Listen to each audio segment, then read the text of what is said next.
उसके बाद ये जनगणना के शक्ल पे ये असल मकान गणना है। आपके मकान की निशानदेही कर रही है, आपके मकान की जियो टैगिंग कर रही है, हर एक पल का उसे खबर है कि यहाँ पे कौन रह रहा है, कैसे रह रहा है। तो आपको मोहतात इसलिए होना है कि जो अगला और तीसरा फेज जो 2027 में आएगा वो असल जनगणना होगी, और जब असल जनगणना होगी तो SIR, मकान गणना और जनगणना तीनों को मिलाया जाएगा, तीनों को कंपेयर किया जाएगा, तब हम और आप भारत के नागरिक कहलाएंगे। क्योंकि सरकार ने कह दिया कि पासपोर्ट भी नागरिकता का प्रमाण पत्र नहीं है। वो जानिए वो कौन सा डॉक्यूमेंट है और वो कौन सी तैयारी हम कर रहे हैं, जो हम देख पा रहे हैं। वो आने वाला वक्त बहुत ही परेशान कुन होगा, बहुत ही तशवीश का होगा। उसी की तैयारी कर रहे हैं कि हम और आप मिलकर के एक मजबूत संगठन बनाए, एक वसी संगठन बनाए, एक बड़ी टीम बनाए, ताकि वक्त पे हम आपके काम आ सके या आप हमारे वक्त पे काम कर सके। उसी संगठन की व्यू हम लोग धीरे धीरे कर रहे हैं। इस संगठन की शुरुआत हमने तप्पा से की है, अल्हम्दुलिल्लाह ताउन मिल रहा है। जैसे इस SIR को हम लोगों ने बखूबी अंजाम दिया, जनगणना को भी हम लोग बखूबी अंजाम देंगे, बल्कि मकान गणना को बखूबी अंजाम देंगे। लेकिन तैयारी हमको 2027 की करनी है, और तैयारी उसकी भी करनी है कि सरकार ये कह रही है कि इनका वोट कैसे बढ़ गया, उस पर वो खुफिया जानकारी दे रही है। मेरी गुजारिश ये है कि तमाम लोगों से गुजारिश है कि अपना वोटर लिस्ट जो है वो प्रधानी वाला भी और विधायकी वाला भी फोटो कॉपी करा के महफूज कर लें, क्योंकि ये बहुत बड़ा सबूत बनने जाएगा आपके भविष्य के लिए। इसके साथ साथ एक टीम हम बनाना चाहते हैं कि वक्त ज़रूरत दो तीन बुजुर्गों की सरपरस्ती हो, साथ में 8-10 नौजवान हो, ताकि जिस वक्त भी जहाँ भी ज़रूरत पड़े इंशाअल्लाह हम लोग फ़ोन के ज़रिए, मोबाइल के ज़रिए आपके पास आएंगे और वो सारे काम करेंगे जो अब तक किसी सरकार ने समाज में, समाजवाद ने, बहुजन समाजवाद ने या कांग्रेस ने नहीं किया, वो काम हम लोग कर रहे हैं। ये खुशकिस्मती है कि आपने हमें चुना है अपनी कौम की खिदमत के लिए, और कोशिश कर रहे हैं कि हम उस पर जो है खरे उतरें। बहुत बहुत शुक्रिया। खुदा हाफिज़। अस्सलाम वालेकुम।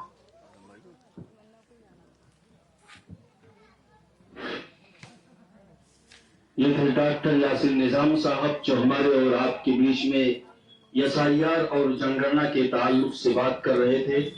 वक्त बहुत महदूद है, मैं बीच में ज्यादा हाइल ना होते हुए अपने बुजुर्ग, अपने सरपरस्त हजरत मौलाना जमाल नासिर साहब से दरख्वास्त गुजार हूँ कि हजरत वाला आए और अपनी बात लोगों के बीच में रखें।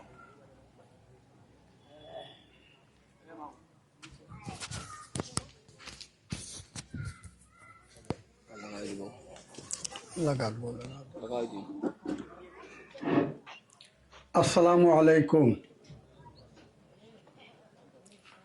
नहमदहु व नस्तईनुहु व नस्तगफिरुहु व नुमिनु बिही व नतवक्कलु अलैहि व नऊज़ु बिल्लाहि मिन शुरूरि अनफुसिना व मिन सय्यिआति अअमालिना। मन यहदिहिल्लाहु फला मुज़िल्ल लहु व मन युद्लिलहु फला हादिय लहु व नशहदु अल्ला इलाहा इल्लल्लाहु वहदहु ला शरीका लहु। अम्मा बाद। या अय्युहल्लज़ीना आमनू व अतीउल्लाह व अतीउर रसूल व उलुल अम्र मिनकुम। मोहतरम हज़रात, ये सियासी एक छोटा सा प्रोग्राम है, लेकिन आप लोग कहते होंगे कि मौलवी साहब जुमा का खुतबा पढ़ने लगे। हकीकत है ये कि हम सब नबी करीम सल्लल्लाहु अलैहि वसल्लम की उम्मत हैं, और नबी करीम सल्लल्लाहु अलैहि वसल्लम ने हम सबको जीने का सियासी तरीका भी बताया है। जैसे अल्लाह के रसूल ने हमको इबादत की तरफ, चाहे वो बदनी हो, माली हो, कोई ही इबादत हो, जैसे अल्लाह के रसूल ने रहनुमाई फरमाई है, ऐसे अल्लाह के रसूल ने सियासत की भी रहनुमाई की है। हम लोगों में थोड़ा समझ का फेर हो गया। हम लोग कलाम पाक पढ़ते हैं लेकिन तलावत नहीं करते, उसके मानी को नहीं समझते, अपने बड़ों से नहीं पूछते कि ये कलाम पाक हमसे कहता क्या है, अल्लाह के रसूल की हदीस हमसे कहती क्या है। आज अगर हम इस बात को समझ लेते तो जिस निचले पायदान पे हम लोग खड़े हैं, हर तरफ से हम लोगों को सताया जा रहा है, हमारे बच्चों नौकरियों के मुहताज हैं, जब चाहा जाता है मार दिया जाता है, जब चाहा जाता है उजाड़ दिया जाता है। बात लंबी नहीं करना है, मुख्तसर अंदाज में मैं बात कर रहा हूं। इन सब बातों को अगर चाहते हम लोग तो बालाए ताक डाल सकते थे, जैसे और कौमों ने अपने ऊपर से डाला। कलाम मुकद्दस सादा साफ सुथरा है, वो सीधी बात कर रहा है कि अल्लाह तबारक व तआला ने इरशाद फरमाया कि तुम ईमान लाओ अल्लाह पर और अल्लाह की रसूल की इताअत करो और अपनों में से अपना अमीर चुनो। ये पूर्वा के लोग ये कहते होंगे कि जमाल नासिर आया है, आज ये नई बात कर रहा है, कभी ऐसा नहीं सुना गया, क्योंकि हमारी आदत पड़ी हुई है मुलायम सिंह जिंदाबाद का, मायावती कांची राम जिंदाबाद का। अपने भाई का जिंदाबाद कहने में हमें शर्म आती है, और अगर हम अपने भाई का जिंदाबाद कहते हैं तो हमें सवाब भी मिलता, हमारी कौम की हिफाजत भी होती। मैं ज्यादा नहीं, एक मिसाल दूंगा। हमारे चमार भाइयों में एक कद्दावर नेता था, लीडर था हमारे चमार भाइयों का, बाबू जगजीवन राम। अपनी पूरी जिंदगी कांग्रेस के अंदर बिता दिए, गृह मंत्री होते थे, उप प्रधानमंत्री भी होते थे, लेकिन चमार भाइयों की हिफाजत नहीं हो सकी। लेकिन जब कांशी राम ने आवाज उठाई अपने चमार भाइयों की, मुसलमानों को मिलाया और बिरादरी को मिलाया और कामयाब हुआ, तो हरिजन एक्ट लग गया। मजाल नहीं थी कि कोई आंख उठा करके देख ले, कोई भी ठाकुर बाबन हो या कोई भी हो। एक मिसाल मैंने दिया है। आज हम लोग आजादी के वक्त अपना कायद चुने होते, आज ये नौबत नहीं आती जो सक्चर कमेटी ने ये बना करके दे दिया कि मुसलमानों की कौम बद से बदतर है। लेकिन कांग्रेस ने हमारा विकास नहीं किया किसी भी तरीके से। ये जानना चाह रहे थे कि हम तो कमजोर कर रहे हैं, तो कितना कमजोर हो गए। मेरे मोहतरम, एक आलिम दीन होने की हैसियत से मैं ये बात कह रहा हूं कि कुरान हमारा हमारे नबी पर नाजिल हुआ, इससे ऊंची कोई किताब नहीं है। ये चिल्ला चिल्ला करके ये कह रहा है कि ऐ मुसलमानों, अल्लाह पर ईमान लाओ, अल्लाह के रसूल की इताअत करो और अपनों में से अपना अमीर चुन लो। मैं सफियाबाद मदरसे में पढ़ाता था, उससे पहले मैं किसी पार्टी में नहीं जाता, ना किसी नेता की तकरीर सुनने जाता था, ना मुशायरे में जाता था, आज भी नहीं जाता मुशायरे वगैरह में। लेकिन जब हमारे कायद आजम जनाब डॉक्टर अयूब साहब सर्जन पीस पार्टी बनाए 10 फरवरी 2008 को, मेरे पास डॉक्टर साहब की गाड़ी आई मदरसे पर और उन्होंने अपनी क़यादत की बात बताई। 2 मई 2008 को गाड़ी आई।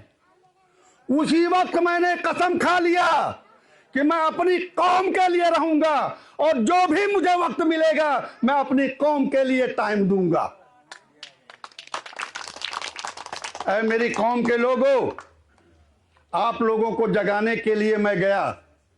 कोई चाय खाने पर था, कोई इधर उधर बैठा था। बहुत से लोग, सभी लोग वादा किए मौलवी साहब जरूर हम लोग आएंगे, और अल्लाह का फजल आ गए। लेकिन एक गैर कौम का लड़का नौजवान था, उसने कहा हमारे बिरादरी की थोड़ी मीटिंग है, हम जाएंगे उसमें। मैंने पूर्वा के चंद लोगों से ये बात आकर के कहा कि डूब मरने की बात है। जब कांशी राम आता था तो हम ही लोग जिंदाबाद कहते थे, मायावती आती थी हम ही लोग जिंदाबाद कहते थे, मुलायम सिंह अखिलेश आता था हम ही लोग जिंदाबाद कहते थे, कांग्रेस का कोई आता था हम ही लोग जिंदाबाद कहते थे। आज हमारा कायद आया है तो गैर बिरादरी का ये जवाब दे रहा है, लेकिन वो जवाब मुझे अच्छा लगा। ऐ मेरी कौम के लोगों, ये बात कान खोल करके सुन लो। अगर ये चाहते हो कि अपना विकास हो, अपनी औलाद, अपने बहन बेटियों के, अपने मदरसे इस्लामिया मसाजिद की हिफाजत हो, तो अपना झंडा उठाना पड़ेगा, अपनी क़यादत का जिंदाबाद कहना पड़ेगा। वक्त आने पर अपने ही निशान पर बटन दबाना होगा। हार और जीत हमें कोई मतलब नहीं है, कोई हारे या जीते, लेकिन हमारा निशान अपनी पार्टी पर, पार्टी के निशान पर हमारी अगली शहादत की दबनी चाहिए। क्यों भाई, गलत बात कर रहा हूं? सही है? रोजा कुल जनी हो का भाई खोले ना आओ, आवाज भी नहीं आती पूर्वा वालों की।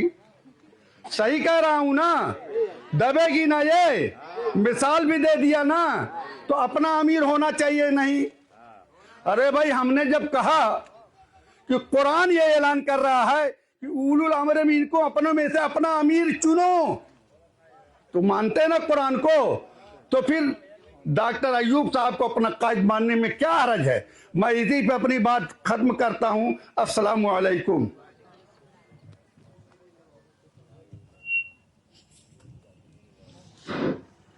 वक्त बहुत कम है, मैं बिना कुछ कहे उत्तर प्रदेश संगठन के महामंत्री, आप ही के दयार और इलाके के आप ही के बीच में बराबर बने रहने वाले, जनता की सेवा और खिदमत के लिए हर वक्त हाजिर रहने वाले अपने बड़े भाई श्री आजम चौधरी साहब से गुजारिश करूंगा कि आए 2 से 3 मिनट में अपनी बात को रखें।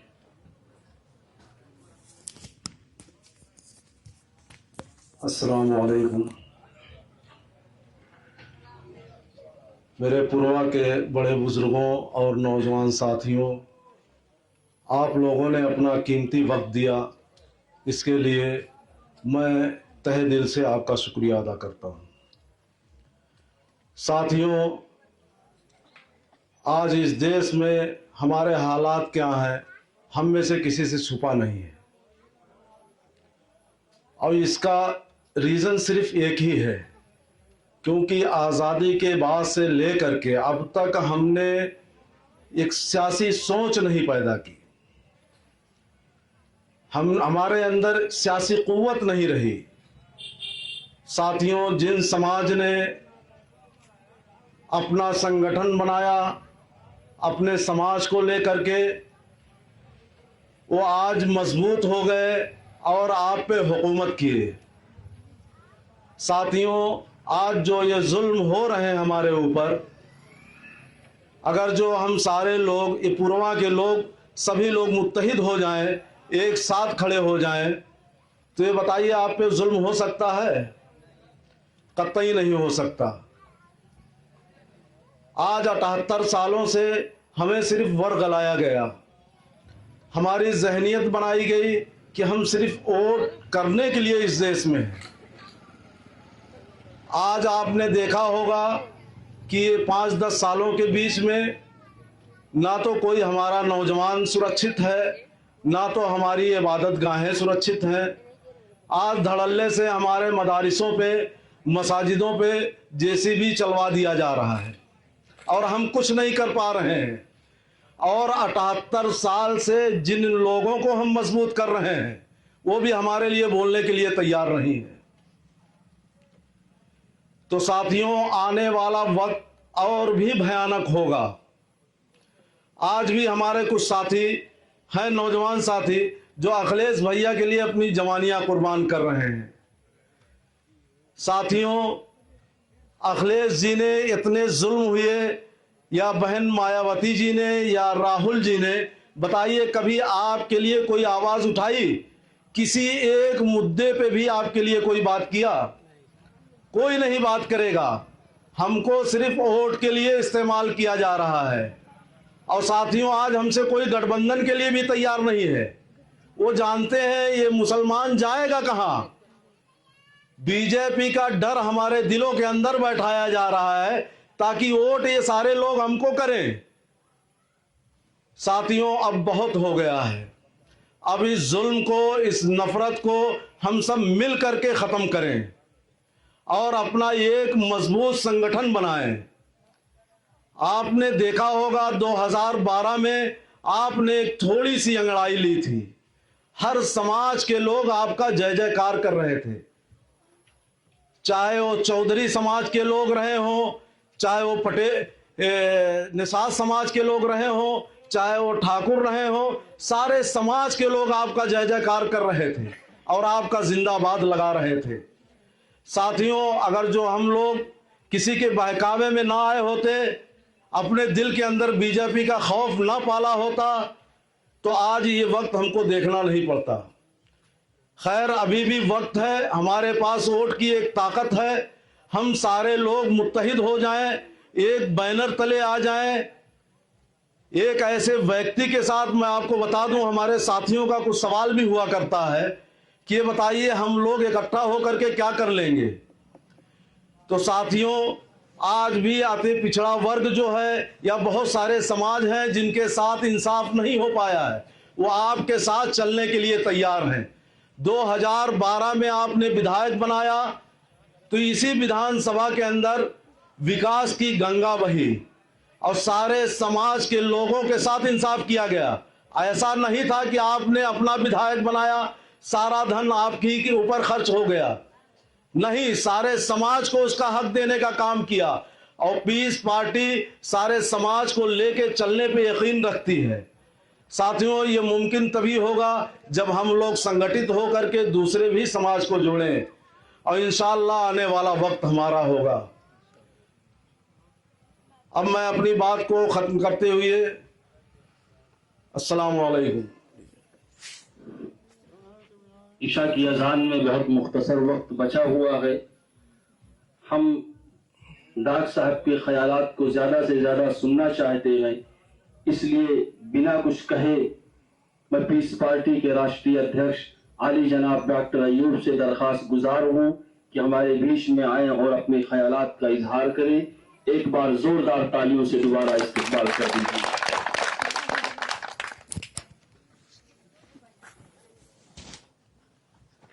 अस्सलाम वालेकुम। बिस्मिल्लाह। गांव के और आसपास से आए हुए सभी उलमा कराम का, बुजुर्गों का, नौजवान साथियों का मैं शुक्रिया अदा करता हूं कि आप सभी ने अपना वक्त दिया। साथियों, अभी आपने मुफ्ती तनवीर कासमी साहब की, भाई यासिर निजाम साहब की, मौलाना जमाल कासमी साहब की और आजम चौधरी साहब की आपने सभी ने बात सुनी है।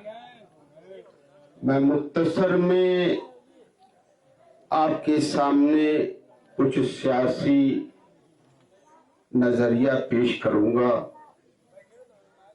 मेरी आपसे गुजारिश है कि इस पर घर जाकर के इस पर सोचे, समझे और फिर अभी नहीं बल्कि हमेशा के लिए कुछ फैसला ले। एक तो अभी SIR और जनगणना की बात हुई है। बहुत सारे हमारे नौजवान साथी हैं, पढ़े लिखे लोग हैं, सोशल मीडिया पर बहुत एक्टिव हैं। मैं आप हजरात से जानना चाहूंगा कि CAA सिटीजनशिप अमेंडमेंट एक्ट या नागरिकता संशोधन कानून, इसके बारे में कितने लोग जानते हैं? हाथ उठा करके बताएं तो कितने लोग जानते हैं? CAA सिटीजनशिप अमेंडमेंट एक्ट 2019 में ये पास हुआ है, कानून लागू हुआ है, जिसका हिंदी है नागरिकता संशोधन कानून। कोई भाई इसके बारे में जानकारी है, किसी को वाकफियत है? हमारी नजर में कोई है। इसका मतलब अभी जो 2019 में एक कानून पास हुआ है, जिस दिन ये कानून पास हुआ है, पीस पार्टी इसका असर समाज पर क्या होगा इसको ठीक से समझती थी। और 2019 में कोरोना था अपने शबाब पे।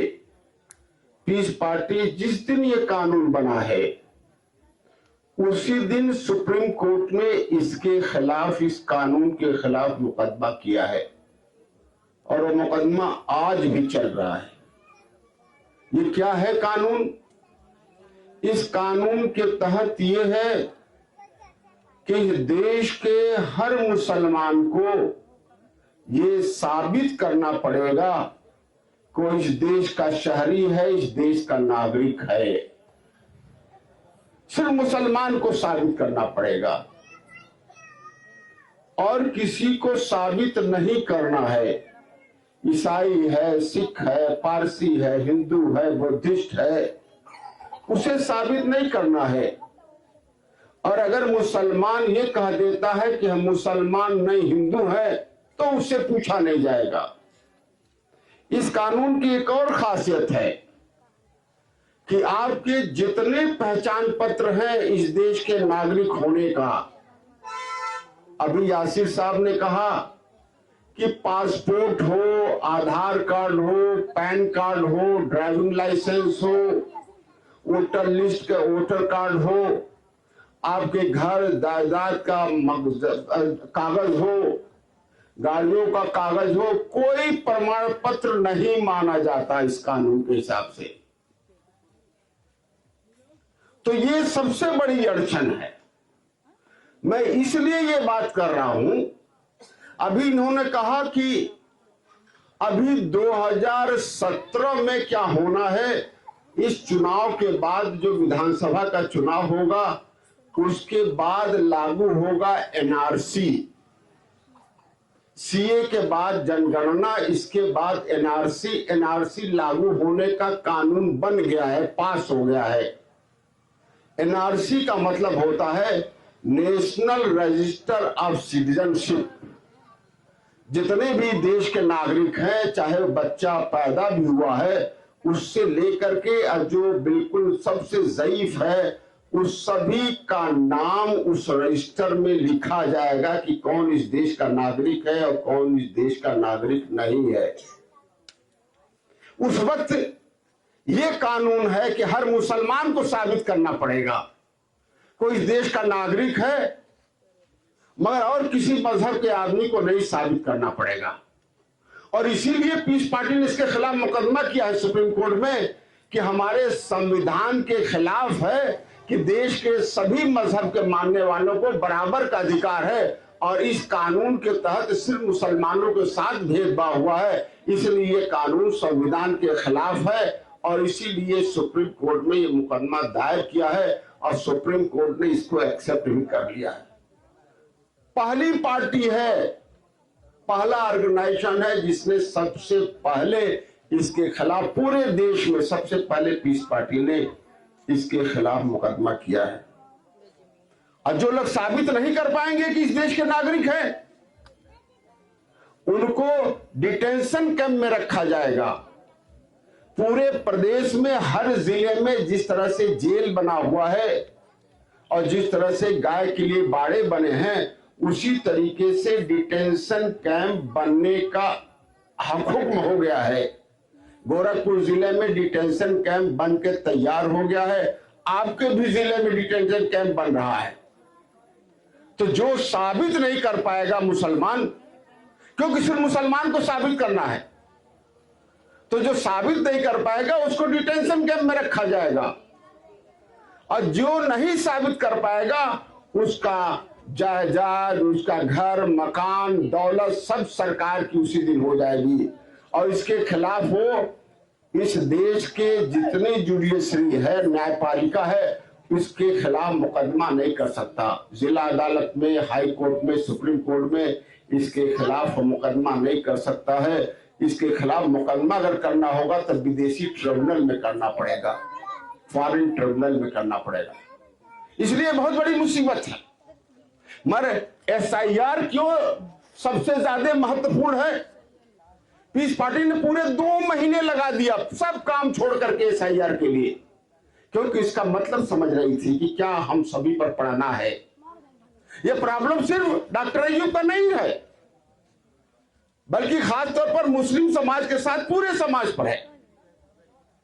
तो SIR इसलिए इंपॉर्टेंट है कि 2 वजह से SIR इंपॉर्टेंट है।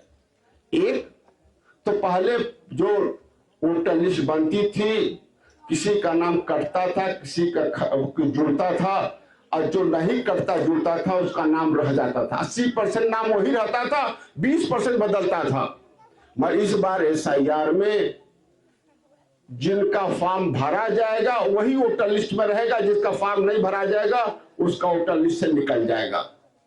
एक तो ये खास बात रही इस बार SIR की, और दूसरा ये है कि आज की नागरिकता का जो कानून है, कानून बदलता रहा है नागरिकता का। पहले यह था कि जो बच्चा पैदा होगा इस देश का नागरिक होगा, फिर कानून बदला इस देश का कि मां बाप में एक इंडियन होना चाहिए तब वो भारतीय नागरिक होगा। और अब आज का कानून है कि मां बाप दोनों भारतीय रहेंगे, अगर दोनों इंडियन रहेंगे, अगर वो इस जमीन पर पैदा होता है तभी नागरिक होगा। तो आज की जो नागरिकता का कानून है उसके हिसाब से ही SIR बना है। इसलिए आपके नागरिकता का आज के दिन सबसे बड़ा सबूत रहा है। इसलिए पीस पार्टी ने पूरे प्रदेश में सारे काम छोड़ करके वो SIR पर काम किया है ताकि आप महफूज रहें। मगर हमारे भाई बहुत सारे नहीं जानते थे, पर हम सभी ने हर गांव में जाकर के पूरे प्रदेश में हम सभी ने इसके लिए काम किया। वोटर लिस्ट जो बढ़ी है, जब यासिर भाई ने कहा कि 1% बढ़ गया है, ये नहीं कि हमारा तादाद बढ़ गया, क्योंकि हमारे वोटर लिस्ट 30 से 35% हम वोटर लिस्ट में थे ही नहीं। चमार भाई का पूरा वोटर लिस्ट में था, यादव भाई का पूरा वोटर लिस्ट में था, ब्राह्मण क्षत्रिय का था, मगर मुस्लिम समाज का आधा का आधा गांव वोटर लिस्ट में नहीं पढ़ते थे। मगर वही जो नहीं पढ़ते थे इस बार डाले गए, इसलिए वोटर लिस्ट बढ़ गया। और अभी ये जो मर्दमशुमारी है, जो जनगणना है, इसके बारे में 2 खास बातें मैं बताना चाहूंगा, क्योंकि जो लोग बहुत सारे हमारे यहाँ इलाके के लोग हैं, कुछ लोग यहाँ रहते हैं, कुछ मुंबई रहते हैं, कुछ विदेश में रहते हैं, कुछ चेन्नई रहते हैं, अलग अलग शहरों में रहते हैं। मैं उनको हिदायत करना चाहता हूं कि जिन लोगों ने जहां अपना SIR का फॉर्म भरा है, जनगणना में वहीं अपनी आबादी बताएंगे। ये खास बात ध्यान दे दिए, ये गलती न करिएगा कि जो लोग जहां SIR का फॉर्म भरे हैं, अगर आधा परिवार मुंबई में भरा है तो जनगणना में भी मुंबई कह देगा, ऐसा नहीं दे देगा कि घर के लोग सब बता दें कि हमारे बच्चे इतने हैं, इतने घर के लोग हैं। तो ये गलती ना होए। अगर ये गलती करेंगे तो आप फ्रॉड में फंस जाएंगे, सब मिलाया जाएगा। इसलिए सावधानी बरतिए। बहुत सारे विदेश में हैं, उनका नाम आप मत लिखवाइएगा, ना बाहर लिखवाइएगा ना यहां लिखवाइएगा। तो ये बात हम सभी को ध्यान में रखना है। घर के बारे में सही जानकारी दीजिएगा, पक्का है कि नहीं पक्का है, टॉयलेट है कि नहीं टॉयलेट है। हमारे मस्जिद मदरसों का भी आपको जियो टैगिंग होना है, हमारे खानकाहें मजारों के भी जियो टैगिंग होनी है, हर चीज की जियो टैगिंग है, लोकेशन होगा। इसलिए सावधानी से भरना है।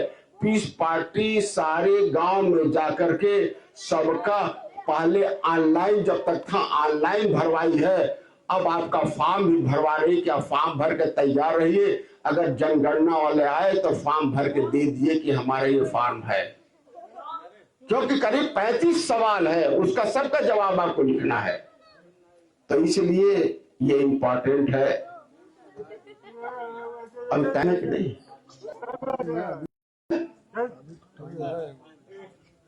तो ये खास बात है। अगर मैं भी राजनीति में नहीं रहता तो मुझे ये जानकारी नहीं होती। बहुत सारे लोग समझते हैं कि भाई अब इससे क्या होगा, हर तरह से इसे काम चल जाता, चल जाएगा साहब, इस साल नहीं चलेगा। अगर 10 आदमी एक गांव से डिटेंशन कैंप में चलेंगे उस वक्त कुछ नहीं हो सकता। इस देश का प्रधानमंत्री भी आपको बचा नहीं सकता। जब मुसीबत आ जाएगी तो कोई आपकी मदद नहीं कर सकता। जैसे कहते हैं ना कि अगर जंग के पहले जितनी आप पसीना बहा लेंगे, जंग में खून उतना कम बहेगा। तो ये बात आप समझ ले, सभी लोग समझ के इस पर फैसला लें। दूसरी बात, अभी आज के जो मसाइल हैं आप सभी लोग वाकिफ हैं, चाहे मुस्लिम समाज के साथ तासुब का हो, मस्जिद मदरसे का हो, हमारी नौकरियों का हो, बच्चों को रोजगार का हो, जो इनकाउंटर का हो, बुलडोजर का हो, ये सब आप जानते हैं। इसलिए बहुत इस पर चर्चा हम सभी को नहीं करनी है। मतलब मैं ये बात करना चाहता हूं कि आखिर इन सभी प्रॉब्लम की वजह क्या है, और इस प्रॉब्लम का अगर वजह है तो इसके लिए कौन जिम्मेदार है, और अगर जिम्मेदार जो है तो उसका हल क्या है, क्योंकि हमको हल चाहिए। तो एक बात बिल्कुल साफ बता दे कि जो हमारी समस्या है, चाहे कोई समस्या हो, जो हमारी समस्या है, इसके लिए सपा बसपा कांग्रेस भाजपा जिम्मेदार नहीं है। एक बात दिमाग में बिठा ले, इसके लिए हमारा मुसलमान होना जिम्मेदार नहीं है कि हम मुसलमान इसलिए हमारे साथ हो रहा है। इसके लिए मोदी योगी जी जिम्मेदार नहीं है, राहुल जी और अखिलेश जी या मायावती जी जिम्मेदार इसके लिए नहीं है। ये बात हम सभी को समझना चाहिए। तभी मौलाना तनवीर कासमी ने कुरान की एक आयत पढ़ी। मैं भी मदरसे का तालिम रहा हूं, 5 तक मदरसे से तालीम हासिल की है। मैं उसी की एक तर्जुमा कर दूं कि मेरे रब ने कुरान में कहा कि अल्लाह भी किसी कौम की हालत नहीं बदलता जब तक वो कौम अपनी हालत बदलने की कोशिश न करे। बिल्कुल साफ है। मौलाना जमील नासिर साहब ने क़यादत के बारे में बताया, अमीर के बारे में बताया क्या हुक्म है। तो आप ये गौर करें, जाके घर जाके सोचें कि मेरा रब कह रहा है कि किसी कौम की, चाहे किसी कौम की मतलब चाहे मुसलमान हो, हिंदू हो, अगड़ा हो, पिछड़ा हो, कोई समाज हो, ये नहीं है कि मेरा रब सिर्फ मुसलमान का रब है या मेरा कुरान सिर्फ मुसलमान के लिए है। ये पैगाम है सारी इंसानियत के लिए। तो ये बात बिल्कुल समझ में हम सभी को आ जाना चाहिए। कहा किसी कौम की, सिर्फ मुसलमानों की बात मेरे रब ने नहीं की है। तो अगर मुस्लिम समाज की जो समस्या है, जो हालत है, इसको बदलने के लिए अगर हम कोशिश बदलने की न करें तो आप हमें बता दो, अगर मेरा रब भी कह रहा है कि अल्लाह भी हम किसी कौम की हालत नहीं बदलता, तो आप हमें समझा दो कि अगर मेरा रब भी नहीं बदलता तो मोदी जी, योगी जी, अखिलेश जी, मायावती जी, राहुल जी हमारी हालात को कैसे बदल सकते हैं। तो ये बात आप ठीक से समझ लीजिए। आज इस प्रदेश के समाज का मिसाल मैं दे दूं, कोई ऐसी समाज बता दीजिए, घर जाके सोचिएगा कि आजादी के बाद से आज तक कोई ऐसा समाज है, अगड़े में, पिछड़े में, दलित में, सवर्ण में, मुसलमान में, ईसाई में, पारसी में, सिख में, कोई ऐसा समाज है जो हरा जिता करके दूसरे को कामयाब बना करके, दूसरे को मजबूत बना करके उस कौम की हालत ठीक हो गई हो। कोई ऐसी कौम हो तो मुझे बताइएगा, मुझे जानकारी नहीं, ऐसा हुआ नहीं है। और जब तक जिस भी कौम ने, चाहे वो किसी मजहब का, किसी जात बिरादरी का हो, किसी मसलक का हो, जिस भी कौम ने दूसरे को हराने जिताने का काम किया है वो हमेशा तबाह हो बर्बाद रहा है। जब तक ये कौम खुद अपनी हालत बदलने की कोशिश नहीं की है। चाहे चमार भाई को ले लीजिए, यादव भाई को ले लीजिए, सबसे जो सब हम सभी के बीच में है। चमार भाई, यादव भाई जब तक कांग्रेस की सरकार बना रहा था तब तक मुस्लिम समाज से बहुत बदतर हालत में था। चमार भाइयों के पूरे गांव के गांव जला दिए जाते थे, उनको बराबर बैठने नहीं जाता था, लोग उनकी परछाई से नफरत करते थे। उनकी बहन बेटियों को अगर आज शादी करके आए तो घरों में खेती मजदूरी करने के लिए मजबूर थी। महाराज, यही हमारे मौलाना जमाल नासिर साहब ने कहा कि जगजीवन राम वो प्रधानमंत्री थे, रक्षा मंत्री थे, मगर चमार भाइयों की हालत नहीं बदली। उनके कांग्रेस के एमएलए रहे, एमपी रहे, मंत्री रहे, सब रहे। तो बात बिल्कुल समझ लीजिए कि दूसरे को हराने जिताने से किसी कौम की हालत नहीं बदली। चाहे एमएलए हो, 100 एमएलए हो, एमपी हो, मंत्री हो, कुछ भी हो, मगर उस कौम की हालत नहीं बदलती। उस एमएलए, एमपी, मंत्री की हालत बदलेगी, मगर कौम की हालत नहीं बदली। मगर जब अंबेडकर जी की अगुवाई में, काशीराम जी की अगुवाई में, मायावती जी की अगुवाई में चमार भाइयों ने अपनी पार्टी बनाई, उसके साथ जुड़े, पैसा लगाया, वोट दिया, उसके जलसों में गए, मेहनत किया, संघर्ष किया, तो 4 बार यही उत्तर प्रदेश में जिनसे लोग नफरत करते थे, बैठने नहीं देते थे, अगर कोई पहले हाथी बना देता था कहीं पर तो उसको पकड़ के लोग मारते थे। या आप सभी ने देखा होगा, हमारे बुजुर्ग देखे होंगे। तो साथियों, आज जिस समाज जब तक हराने जिताने का काम कर रहा था, पूरे चमार भाइयों को गांव के गांव जला दिए जाते थे, कोई पूछने वाला नहीं था। मगर जब उन्होंने अपनी पार्टी बना ली, आज ना बसपा के एमएलए है, एमपी है, ना मंत्री है, एक एमएलए है, मगर अपनी ताकत से है, कुछ नहीं, मगर उसका संगठन है, उसके साथ लोग जुड़े हुए हैं, 80% चमार भाई उसके साथ अभी है।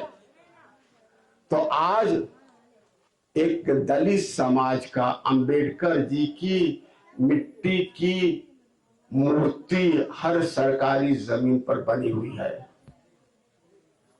आज अगर चाहे, हम संगठित नहीं हैं, हमने अपनी पार्टी को ताकत में नहीं लाए हैं, हम हराने जिताने में विश्वास करते हैं, तो आज सरकार हुक्म दे दे कि इस प्रदेश, इस जिले के सारे मस्जिद मदरसों को गिरा दो, तो सबको गिरा दिया जाएगा, कोई चूं करने वाला नहीं रहेगा। कोई बोलेगा भाई, हाँ, किसी की हैसियत नहीं है कि बोले।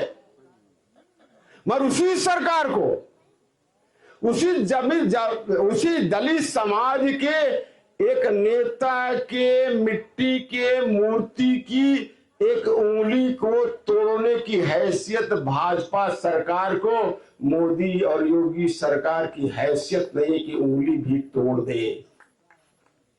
यह नहीं कुछ संख्या ज्यादा है, उसकी संख्या 10% है तो मुस्लिम समाज की संख्या 20% है, तो संख्या से कुछ नहीं होता।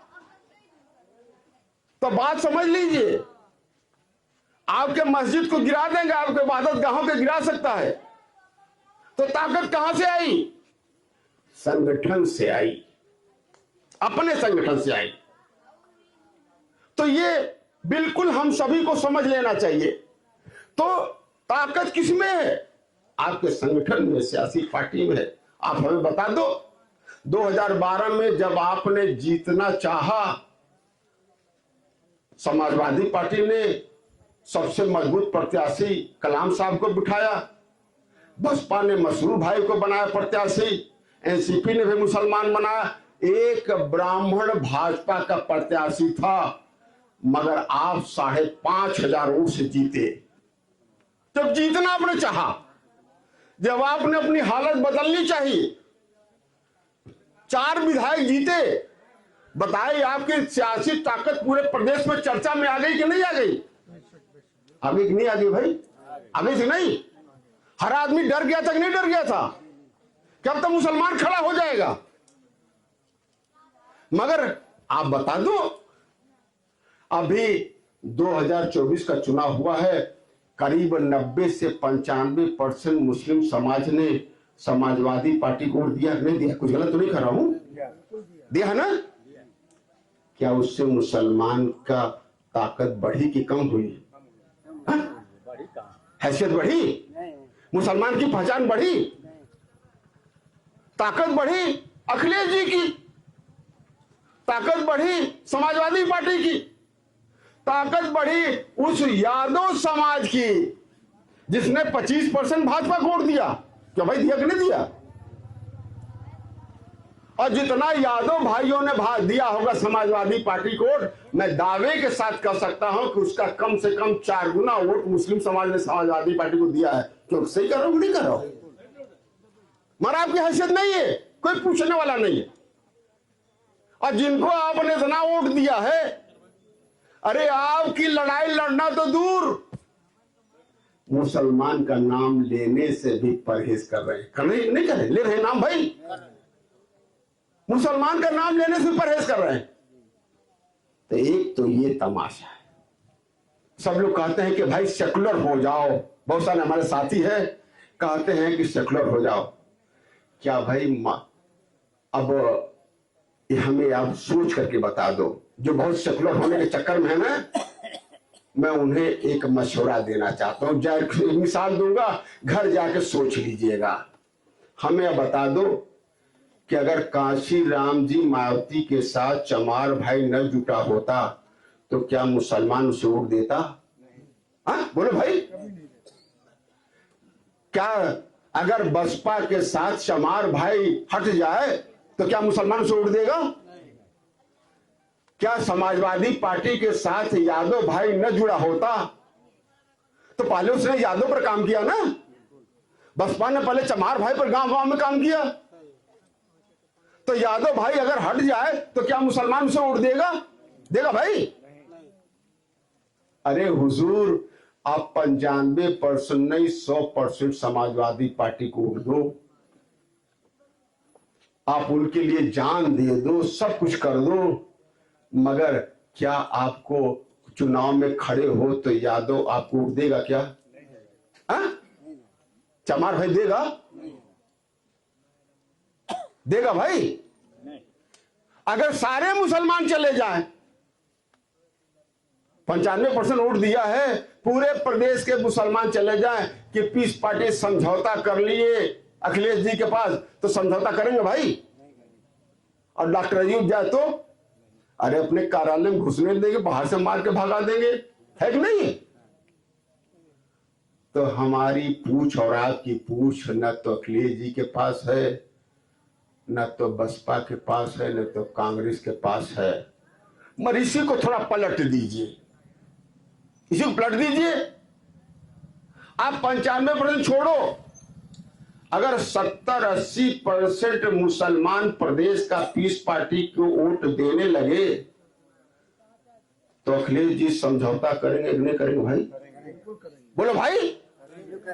मायावती जी और अखिलेश जी और राहुल जी, तो अगर सपा गठबंधन करेगी तो यादव जी वोट देंगे कि नहीं देंगे?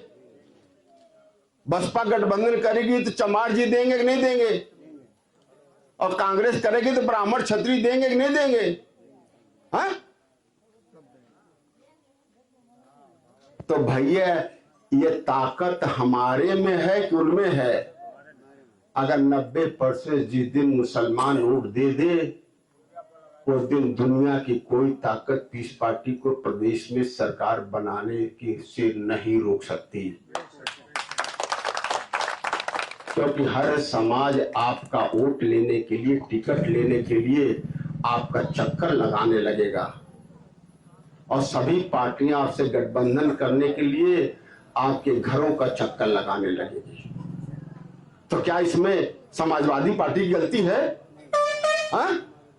बसपा की, कांग्रेस की, भाजपा की गलती है? गलती तो हमारी है ना। तो समस्या हमारी वजह से है और समस्या का हल भी हमारे ही पास है, किसी और पास है क्या? यही तो मेरे रब ने कहा, यही तो मेरे रब ने कहा है कि किसी कौम की हालत अल्लाह भी नहीं बदल सकता जब तक वो कौम अपनी कोशिश न करे। मुस्लिम समाज अगर अपने हालत बदलने की कोशिश करे तो मोदी योगी जी की सरकार की हैसियत नहीं हो सकती कि हमारे मस्जिद मदरसे पर बुलडोजर चलाना तो दूर, किसी मुसलमान की तरफ आंख उठाने के देखने की भी हैसियत नहीं हो सकती, क्योंकि वोट की ताकत है। क्योंकि अखिलेश जी के समाज, मायावती जी के समाज, राहुल जी के समाज, मोदी जी का समाज, योगी जी के समाज, सारे समाज की ताकत अगर जोड़ दिया जाए, वोट जोड़ दिया जाए, तो उत्तर प्रदेश में मुस्लिम समाज की ताकत और हैसियत वोट की सभी के जोड़ से ज्यादा है। मेरी बात समझे आप? तो ये है, इसलिए मैं आपसे कहना चाहता हूं कि समस्या मुसलमान होने की वजह से नहीं है। जो हमारे बच्चे मजदूर बन रहे हैं ना, विदेश में जा रहे हैं, बंबई चेन्नई जा रहे हैं, यही यहाँ पर दरोगा सिपाही होंगे, यही डॉक्टर इंजीनियर होंगे, यही जज कलेक्टर होंगे, क्योंकि जब आप हुकूमत में होंगे तो इन्हों भी बराबर हिस्सेदारी मिलेगी।